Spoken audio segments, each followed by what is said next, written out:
मधुपुर गांव गंगा के किनारे बसा एक छोटा सा गांव था, जहां हरे भरे खेतों के बीच एक रहस्यमयी बरगद का पेड़ सदियों से खड़ा था।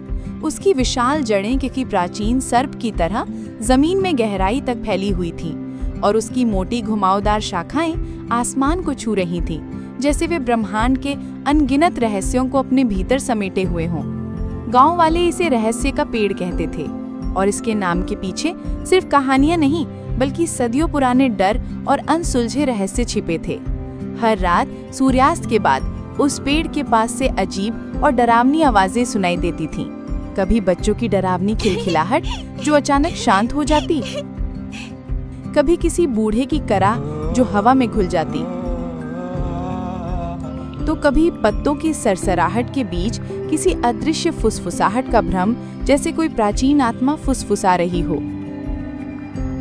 कुछ का मानना था कि पेड़ के नीचे प्राचीन काल का एक अतुलनीय खजाना छिपा है, जिसे सिर्फ भाग्यशाली और पवित्र हृदय वाले ही पा सकते हैं, जबकि कुछ का मानना था कि वहां बुरी आत्माएं और भटकती प्रेतात्माएं वास करती हैं, जो किसी भी राहगीर को अपने मायावी जाल में फंसाकर हमेशा के लिए कैद कर सकती हैं। इसी गहरे डर के कारण सूर्यास्त के बाद कोई भी उस पेड़ के पास जाने की हिम्मत नहीं करता था, और दिन में भी लोग एक निश्चित दूरी बनाए रखते थे, जैसे पेड़ के चारों ओर एक अदृश्य अभेद्य घेरा हो। इसी गांव में रहता था रामू, एक गरीब किसान। उसकी छोटी सी झोपड़ी थी, जिसकी टूटी हुई छत बारिश में टपकती थी और जिसकी दीवारें मिट्टी और गोबर से बनी थी। वो अपने सूखे खेतों में दिन रात एक कर मेहनत करता था। सुबह सूरज उगने से पहले उठकर और रात ढलने के बाद थककर सोता था। लेकिन प्रकृति के क्रूर मार और भाग्य की निरंतर परीक्षा ने उसे कभी चैन से नहीं जीने दिया। उसका एक दोस्त था, शेखर, जो हमेशा जल्दी अमीर बनने के सपने देखता था और अक्सर हवाई किले बनाता रहता था।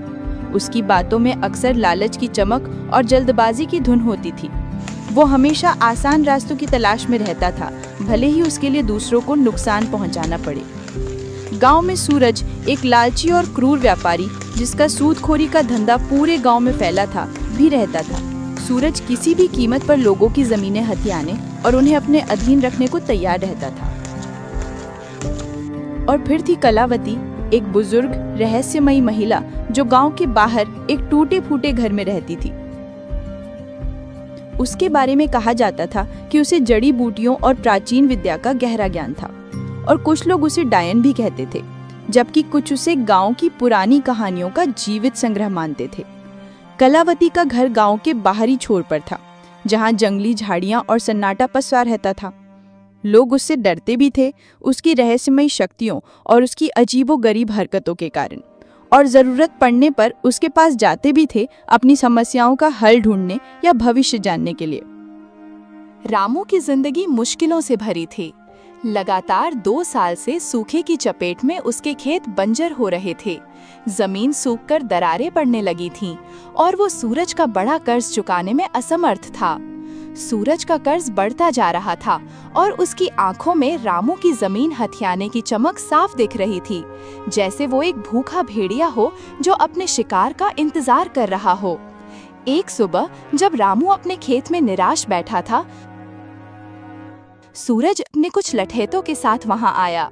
उसकी चाल में घमंड और आंखों में क्रूरता थी, जैसे वो अपने शिकार पर टूट पड़ने को तैयार हो। रामू, कब तक इस बंजर जमीन को सींचेगा?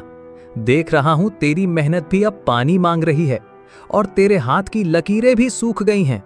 इसे मुझे बेच दे, मैं तुझे तेरी औकात से भी ज्यादा पैसे दूंगा, ताकि तू अपनी झोपड़ी तो बचा सके और अपने परिवार को 2 वक्त की रोटी खिला सके। वैसे भी तेरा खेत अब किसी काम का नहीं। सूरज, ये जमीन मेरे बाप दादा की निशानी है। मेरी रगों में उनका खून है, और ये जमीन मेरी आत्मा है। ये सिर्फ मिट्टी नहीं, मेरा वजूद है। मैं इसे नहीं बेचूंगा। चाहे कितनी भी मुसीबत आए, मैं अपनी आखिरी सांस तक इसके लिए लड़ूंगा। ठीक है, लेकिन याद रख, गरीबी और भूख तुझे झुकाएगी। जब भूख नाचती है तो ज़मीर भी बिक जाता है, और इंसान अपने सिद्धांतों को भी भूल जाता है। वह अपने लठैतों के साथ चला गया, लेकिन उसकी आंखों में एक अजीब सी खतरनाक चमक थी, जैसे उसने कोई बहुत बड़ी गुप्त योजना बना ली हो। रामू जानता था कि सूरज सिर्फ धमकी नहीं दे रहा था, बल्कि वह अपनी बात पर अटल था और कुछ बड़ा करने की फिराक में था।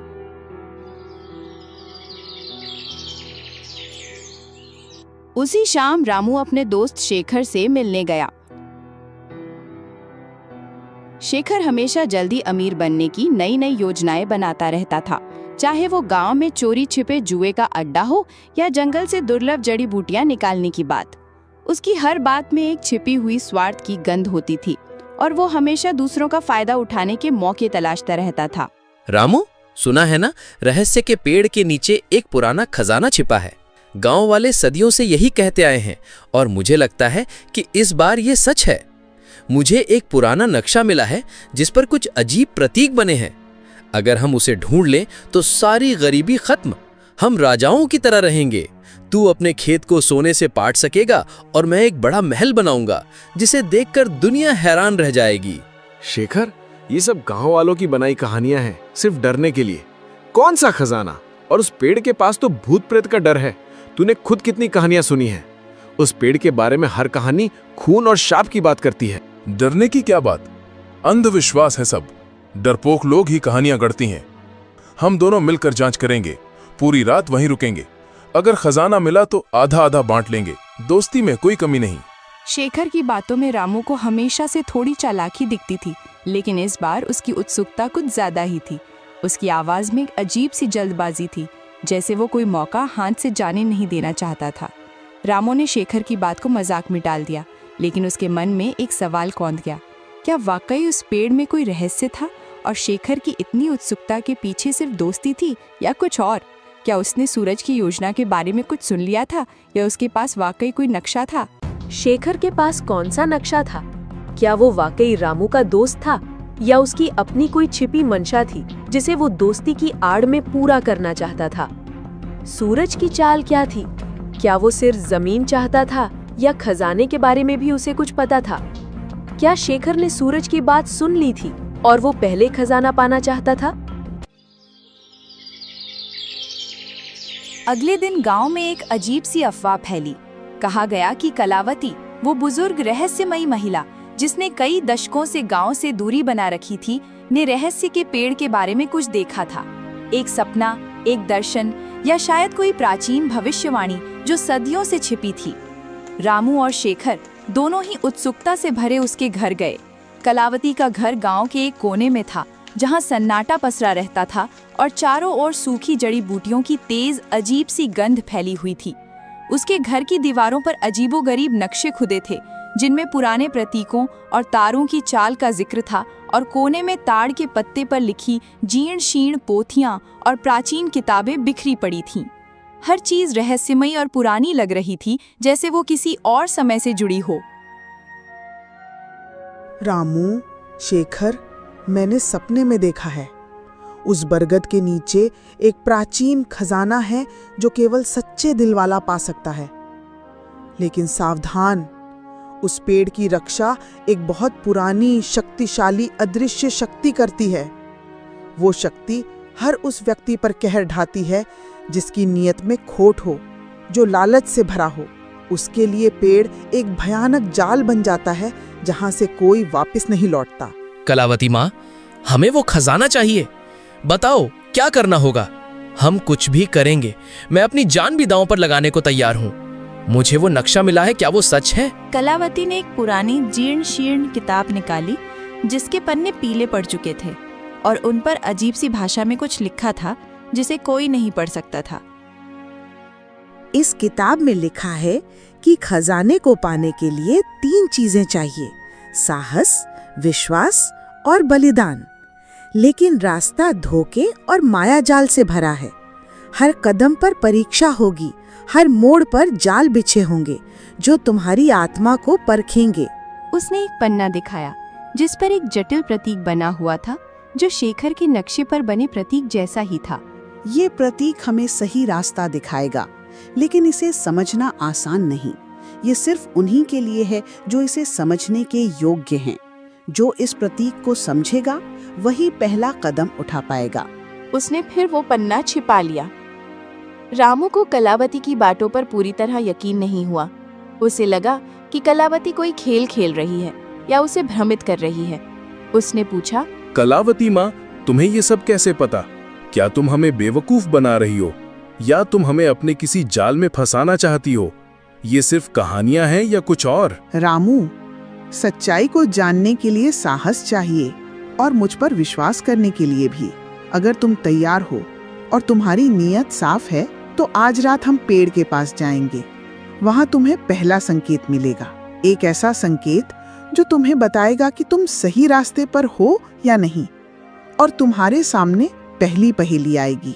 कलावती ने फिर से उस पन्ने पर हाथ रखा जिस पर प्रतीक बना था, और एक पल के लिए उसकी आंखों में एक अजीब सी चमक आई, जैसे वो कोई गहरा रहस्य छिपा रही हो या वो खुद उस रहस्य का हिस्सा हो। रामू को लगा कि उसने कुछ और भी छिपाया है, कुछ ऐसा जो इस कहानी को पूरी तरह बदल सकता है। क्या कलावती शेखर के नक्शे के बारे में जानती थी? कलावती की बातों में कितनी सच्चाई थी?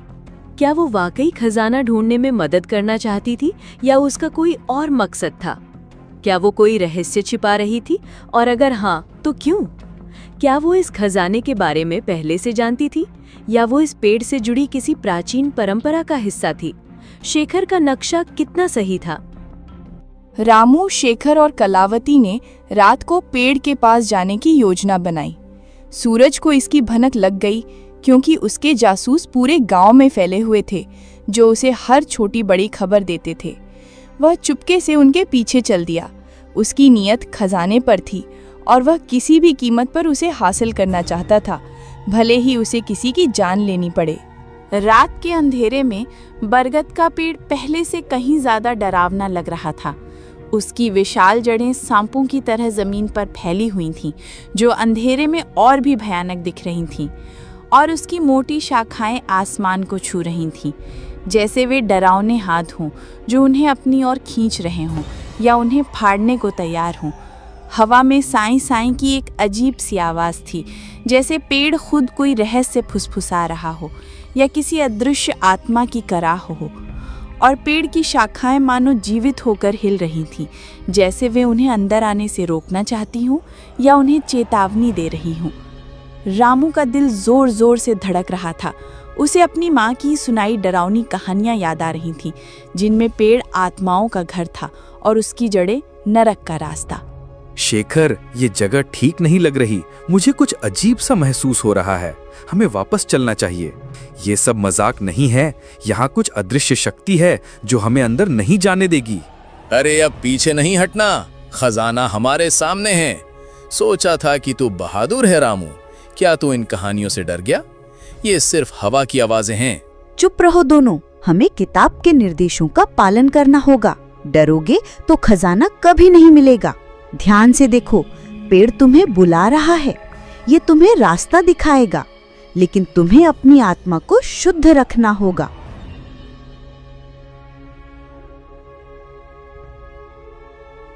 कलावती ने अपनी जीर्ण शीर्ण किताब खोली और एक पुराना जटिल मंत्र पढ़ा, जिसकी भाषा किसी को समझ नहीं आ रही थी, लेकिन उसकी गूंज दिल को कंपा रही थी। मंत्र खत्म होते ही अचानक पेड़ की जड़ों के पास जमीन हिलने लगी, जैसे नीचे कुछ हलचल हो रही हो, और मिट्टी ऊपर उठने लगी एक अजीब सी रोशनी के साथ। एक पुराना जंग लगा ताला दिखाई दिया जो जमीन में धंसा हुआ था और अजीब प्रतीकों से सजा था, जो अंधेरे में चमक रहे थे जैसे वे जीवित हों। देखा रामू, मैंने कहा था ना, खजाना यही है। हम अमीर बनने वाले हैं। हम सब मुसीबतों से बाहर निकल जाएंगे। अब बस इसे खोलना है। इस ताले को खोलने के लिए 3 चीजें चाहिए: एक साहसी का खून, एक विश्वासी का आंसू और एक बलिदान। ये तीनों चीजें एक साथ पवित्र भावना से अर्पित की जानी चाहिए। कोई भी लालच या स्वार्थ इसे भंग कर देगा और खजाने के संरक्षक तुम्हें कभी माफ नहीं करेंगे। रामू ने साहस दिखाते हुए अपना हाथ काटा और खून की कुछ बूंदें ताले पर डाली। ताला हल्का सा चमक उठा और उस पर बने प्रतीक तेजी से जलने लगे, जैसे वे आग पकड़ रहे हों। शेखर ने अपनी माँ की याद में आंसू बहाए और ताले पर डाले। आंसू गिरते ही ताले से एक धीमी रहस्यमयी गूंज सुनाई दी, जैसे पेड़ खुद बोल रहा हो या कोई अदृश्य शक्ति जगा हो। लेकिन बलिदान का मतलब क्या था? कलावती ने अभी तक कोई संकेत नहीं दिया था। बलिदान का मतलब है कि तुम में से कोई अपनी सबसे कीमती चीज यहाँ छोड़ देगा। ये त्याग की निशानी होगी जो खजाने के देवता को संतुष्ट करेगी और तुम्हें उसकी कृपा मिलेगी।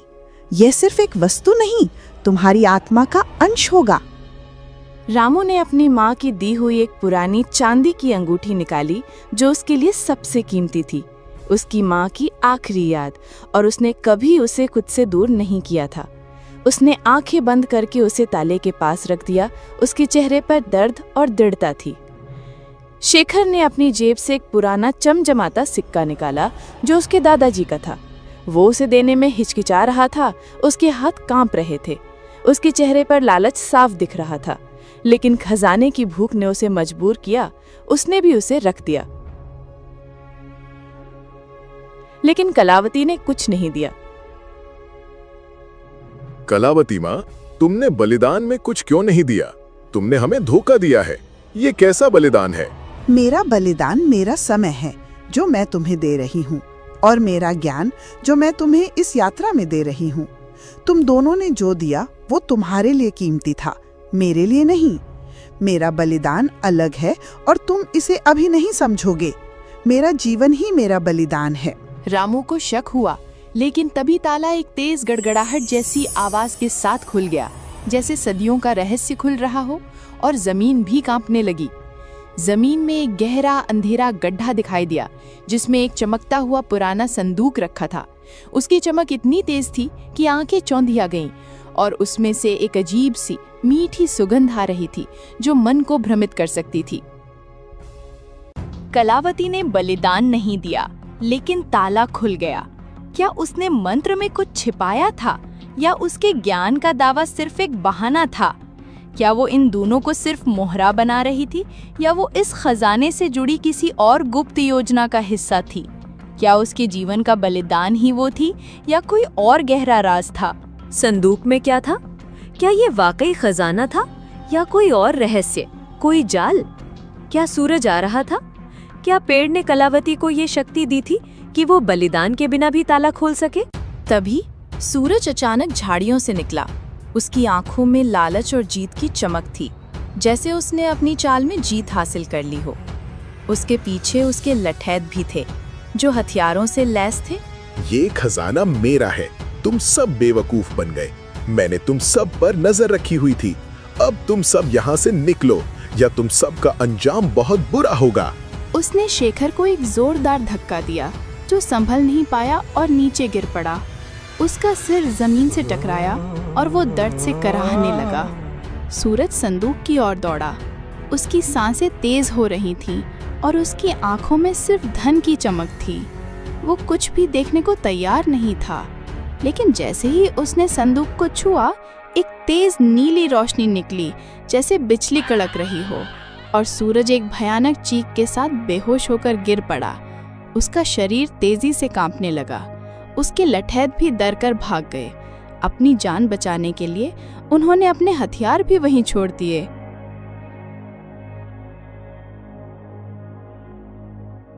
ये क्या हुआ? ये संदूक तो शापित है। ये तो भूत प्रेतों का काम है।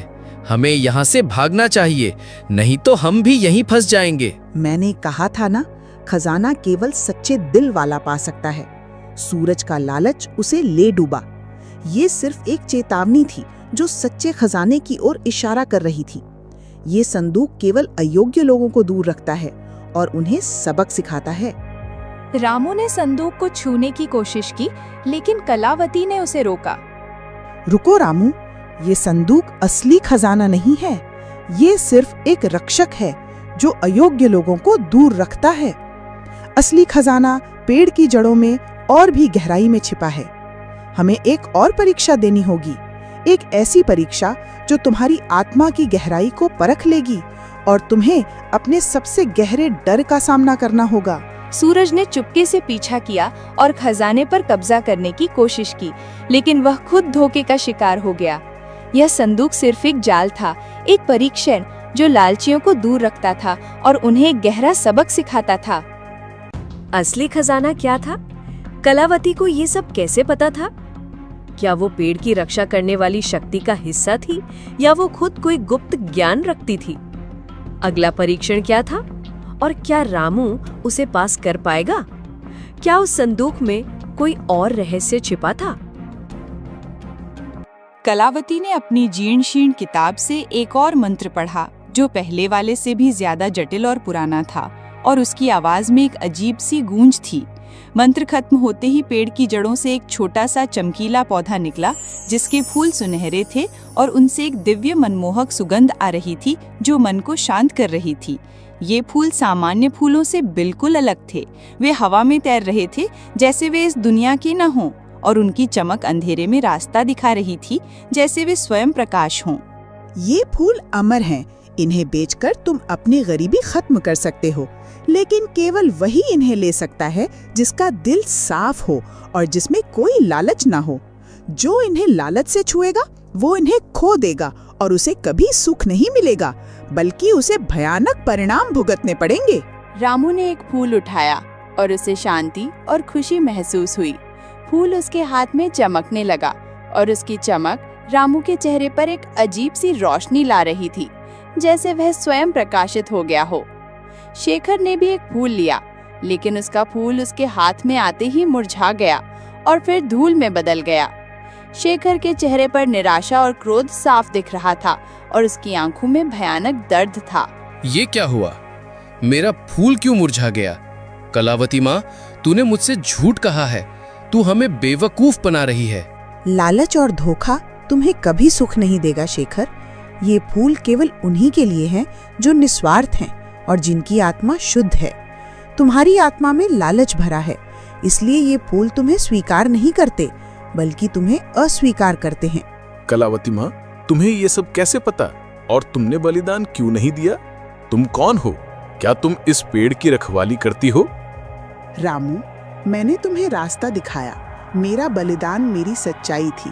मेरा विश्वास था कि तुम इसे ढूंढ सकते हो, और तुम में वो सच्चाई थी। मैं इस पेड़ की संरक्षक नहीं हूँ, लेकिन मैं उन प्राचीन ज्ञान की रखवाली करती हूँ जो इस खजाने तक पहुँचाते हैं।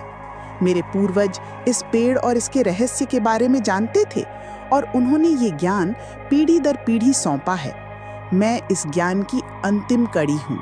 उसकी आंखों में एक चमक थी, जैसे वो कुछ और भी छिपा रही हो, कोई गहरा रहस्य जो रामू अभी नहीं समझ सकता था, लेकिन जिसे जानने का समय आ गया था। कलावती ने असली खजाने का रहस्य पहले ही जान लिया था, लेकिन उसने रामू और शेखर को सिर्फ आधा सच बताया। क्या वो अपनी पहचान छिपा रही थी? क्या वो इस ज्ञान का उपयोग किसी और उद्देश्य के लिए कर रही थी, या वो इस खजाने से जुड़ी किसी और बड़ी शक्ति का हिस्सा थी? क्या वो कोई प्राचीन रहस्यमयी समाज से संबंध रखती थी जिसकी जिम्मेदारी इस खजाने की रक्षा करना थी? शेखर को गुस्सा आ गया। उसने सोचा कि कलावती उसे बेवकूफ बना रही है और वह अकेला ही सारे फूल हड़पना चाहती है। उसने रामू से कहा, रामू, ये कलावती माँ हमें बेवकूफ बना रही है। सारा खजाना वो खुद लेना चाहती है। ये सब उसका नाटक है। हमें यहाँ से भागना चाहिए। शेखर ने कलावती पर हमला करने की कोशिश की। उसकी आंखों में गुस्सा और लालच साफ दिख रहा था। वो तलवार की तरह कलावती की ओर लपका, लेकिन तभी पेड़ की शाखाएं तेजी से हिलने लगी और एक अजीब सी डरावनी आवाज गूंजी, जैसे पेड़ खुद बोल रहा हो या किसी अदृश्य शक्ति ने आवाज दी हो जो शेखर को चेतावनी दे रही थी। शेखर डर के मारे पीछे हट गया। उसका शरीर कांप रहा था और उसके हाथों से तलवार छूट गई, जैसे वो जल रही हो। शेखर, तू मेरा दोस्त है, फिर भी तुझ में इतना लालच है।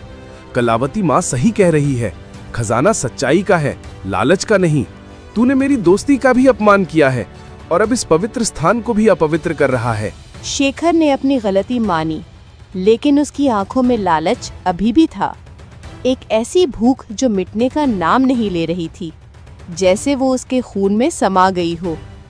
उसने चुपके से एक और सुनहरा फूल तोड़ने की कोशिश की, इस बार और तेजी से। उसने सोचा कि कोई उसे देख नहीं रहा। उसने फूल तोड़ लिया और भागने की कोशिश की, लेकिन जैसे ही वो गांव की ओर भागा, फूल उसके हाथ में जलने लगा और फिर राख में बदल गया। एक अजीब सी ऊर्जा ने उसे पीछे धकेला और वो जमीन पर गिर पड़ा। उसके शरीर में भयानक दर्द होने लगा और उसे लगा कि उसकी आत्मा जल रही है।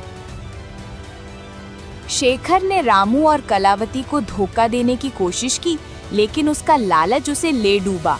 पेड़ ने खुद उसे सजा दी, ये दिखाते हुए कि प्रकृति कभी लालच का साथ नहीं देती और उसके नियम बहुत कठोर होते हैं। क्या शेखर फिर से कोई साजिश रचेगा? क्या पेड़ की शक्ति उसे सबक सिखाएगी या उसे हमेशा के लिए बांध लेगी? क्या सूरज के लठैट वापस आएंगे और इस बार उनका क्या इरादा होगा? पेड़ का क्रोध कितना भयानक हो सकता है। जैसे ही शेखर जमीन पर पड़ा था, दर्द से कराह रहा था। सूरज, जो अभी भी बेहोश पड़ा था, धीरे धीरे उठने लगा। उसकी आंखों में बदला लेने की आग थी, जो पहले से कहीं ज्यादा भयंकर थी, और उसके चेहरे पर एक भयानक मुस्कान थी। उसने रामू को देखा, जिसके पास अभी भी चमकीला सुनहरा फूल था, और उसकी आंखों में ईर्ष्या साफ झलक रही थी। तो ये है असली खजाना, मैं इसे नहीं छोड़ूंगा, ये मेरा है, अब कोई मुझे रोक नहीं पाएगा। उसने रामू पर हमला किया। उसके हाथों में पत्थर था, वह रामू को मारना चाहता था, लेकिन इस बार कलावती तेजी से आगे आई। उसकी चाल में एक अजीब सी फुर्ती थी, जैसे वो हवा में तैर रही हो। उसने एक और मंत्र पढ़ा और पेड़ से कुछ विशाल जड़ें निकली, जिन्होंने सूरज को जकड़ लिया, जैसे वे उसे निगलने को तैयार हों, और उसकी चीखें हवा में गूंजने लगी। सूरज चीखने लगा, उसकी आवाज जंगल में गूंजी, लेकिन वह हिल नहीं पा रहा था। लालच तुम्हें हमेशा अंधेरे की ओर ले जाएगा सूरज। ये पेड़ तुम्हें तब तक नहीं छोड़ेगा जब तक तुम अपने पापों का प्रायश्चित नहीं कर लेते और अपनी नीयत साफ नहीं कर लेते। प्रकृति कभी अन्याय का साथ नहीं देती और वो अपने संरक्षकों की रक्षा करती है। रामू ने सूरज को देखा और उसे दया आ गई। उसने कलावती से कहा, कलावती माँ, इसे छोड़ दो, इसे एक मौका दो, शायद ये अपनी गलती समझ जाए और सही रास्ते पर लौट आए। कलावती ने अपनी आंखें बंद की और जड़ें धीरे धीरे ढीली पड़ गईं। सूरज उठा, उसका चेहरा पीला पड़ गया था और उसकी आंखों में डर और पछतावा था। वो जानता था कि उसने क्या खो दिया था और पेड़ ने उसे क्या सबक सिखाया था। वो बिना एक शब्द कहे भागा। उसकी परछाई अंधेरे में खो गई, जैसे वो कभी था ही नहीं। क्या सूरज सच में बदल गया था या वो फिर से कोई चाल चलेगा? क्या ये खजाना रामू के जीवन में शांति लाएगा या और मुश्किलें? क्या कलावती अब अपना अंतिम रहस्य उजागर करेगी? और क्या उसके जाने का समय आ गया था? जैसे ही सूरज भागा, कलावती रामू की ओर मुड़ी।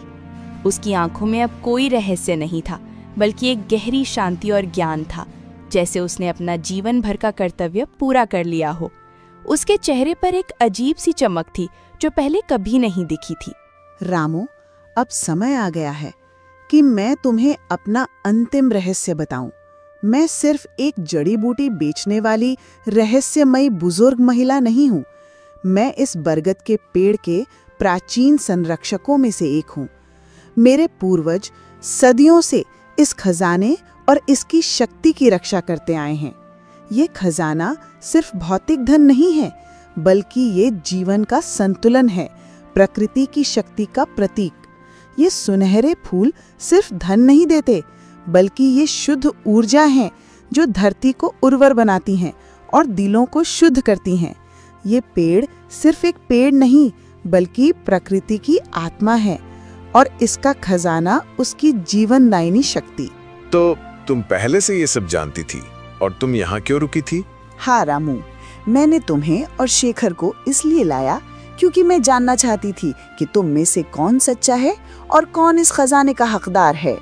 शेखर के लालच ने उसे भटका दिया और उसे अपनी गलतियों से सीखना होगा। सूरज की क्रूरता ने उसे दूर कर दिया, लेकिन उसे भी सबक मिल गया। लेकिन तुमने अपनी सच्चाई, दया और निस्वार्थ भाव से खुद को साबित किया। तुम ही इस खजाने के वास्तविक उत्तराधिकारी हो। उसने एक और फूल रामू को दिया।